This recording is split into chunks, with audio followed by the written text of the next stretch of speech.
அதிர்ச்சி காட்சிகளை பார்த்து கொண்டிருக்கிறோம். சென்னையில் ஒரு பொழுதுபோக்கு பூங்காவில் ராட்டினத்தினுடைய பாகம் ஒன்று ஒரு மாணவியின் தலையில் விழுந்திருக்கிறது. செய்தியாளர் சம்பத் இணைகிறார். சம்பத், இந்த சம்பவம் நடந்தது எந்த பூங்காவில்? தற்பொழுது பாதிக்கப்பட்ட மாணவியினுடைய நிலைமை என்ன? வணக்கம்.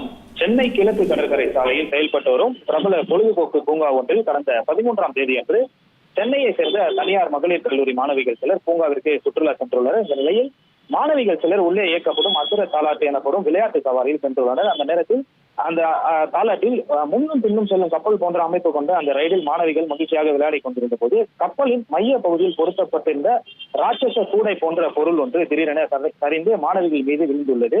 அதில் கல்லூரி மாணவி ஒருவர் தலையில் பலத்த காயம் ஏற்பட்ட நிலையில் உடனடியாக ரயில் பாதியில் நிறுத்தப்பட்டு காயமடைந்த மாணவியை மீட்டு ஆம்புலன்ஸ் மூலம் அருகாமையில் இருந்த தனியார் மருத்துவமனைக்கு கொண்டு சேர்த்துள்ளனர். மேலும் இந்த விபத்து தொடர்பாக அங்கு இருந்த பொதுமக்கள் சிலர் சம்பந்தப்பட்ட நிர்வாகத்திடம் முறையிட்ட போது நிர்வாகம் தரப்பில் அலட்சியமாக பதிலளித்ததாகவும் கூறப்படுகிறது.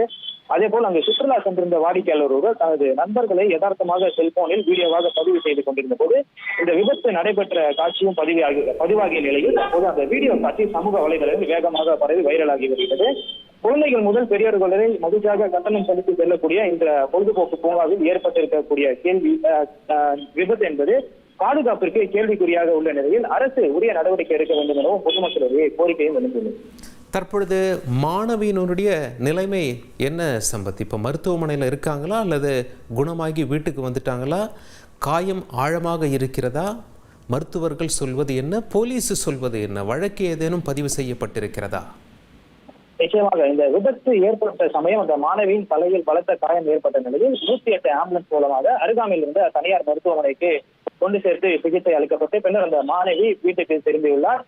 இது தொடர்பாக வழக்கு எதுவும் பதியப்பட்டுள்ளதா என்ற அதிகாரப்பூர்வ தகவல் எதுவும் வெளியாகவில்லை.